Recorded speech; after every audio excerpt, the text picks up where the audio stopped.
problem with a lot of people, though, you know what? It doesn't matter what you say, they're not going to listen. Have you shown them something? No, no, no, no. It's not that. See, well, it says that. It says red right there. Red. R-E-D. Yeah, but you have to read it in the spirit to understand. It means blue.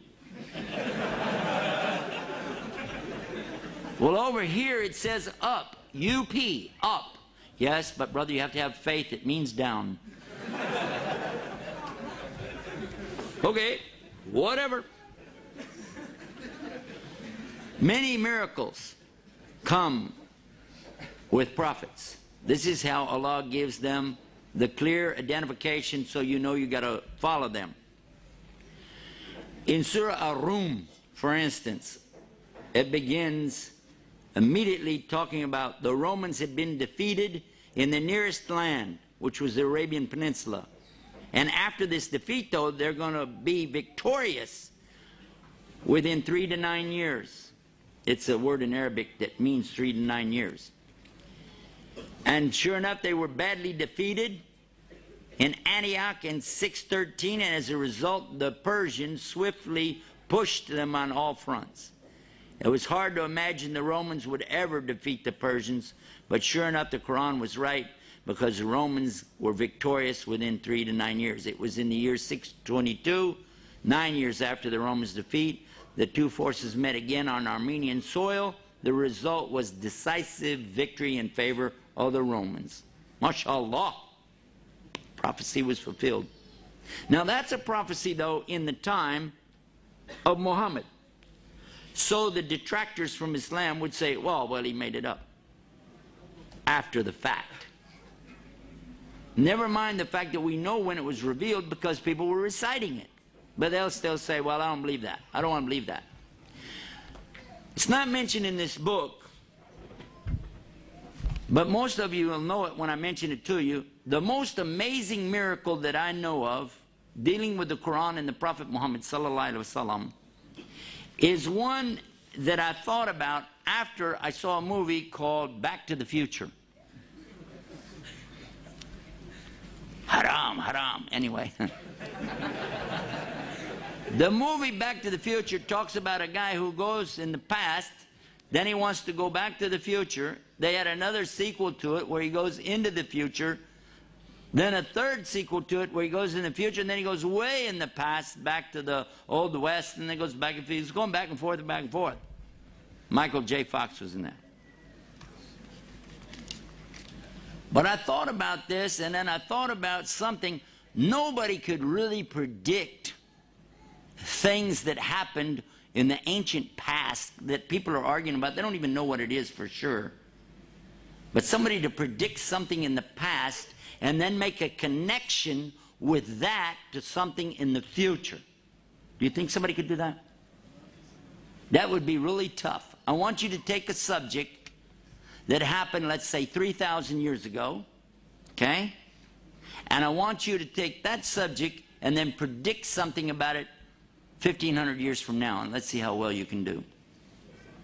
Well, the good news is you won't be here, so nobody could blame you. But the Quran is still here, and we just found out something in the 1970s. An amazing thing. For a long time, centuries, not just the Christians, but even some of the Jews, people have been arguing about Moses, alayhi salam. Did he really even exist, or was he just somebody that they made the story up about? Big-time scholars of the Bible have actually said that this is just a nice story. There really wasn't anybody named Moses. There wasn't anybody named Pharaoh. There really was no incident of the Jews being taken into captivity or the punishment that they went through and then being saved and taken away from that. It's just something that somebody made up. And they even say it was made up probably during the Babylonian exile, which did happen. This is on record. And when they came back from it, they just put all that together to kind of, you know, encourage the troops and stuff like that. This is actually in books that I've read about the scholars of the Old Testament. So the Prophet ﷺ only repeats what he hears. The angel Jibril is a representative of Allah and tells him to recite. He recites, and what he hears, he recites, and the people recite the same thing. And we've been doing that mouth to ear and ear to mouth ever since. In the Quran, there's a statement, a strange statement, that was actually discovered by a non-Muslim in the early 70s. He was one of the world's top surgeons and lecturers, scientists from France, Dr. Maurice Bucaille. He was asked to go to Cairo, Egypt, to examine the corpse of a mummy. They wanted to do some forensic work on it to get some information and discover whatever they could from this mummy. He was amazed because he said, we can prove that this person died of drowning. He was asphyxiated, meaning that his lungs filled with water, and he died from this. He said, therefore, I have to conclude from this and the time period, this fits exactly the story of the Bible. This was Pharaoh of the time of Moses, and he was so amazed. He was shocked. But do you know what happened? The people in Cairo, happened to be Muslims, of course, they said, this is no big deal. We already know that. He said, yes, but we've discovered him. And they said, well, we know that too. He said, no, I mean, this is his body. And it's here. And they said, well, we know because it's in the Quran. He said, the what? So he gets introduced to a subject called the Arabic language. He began to study it until he could understand the Arabic well enough to actually translate for himself every single word. Because he wanted to know, what is this book? Because it says in it that Allah is going to punish Pharaoh in a very specific way. That he is going to drown him, but he's going to preserve his body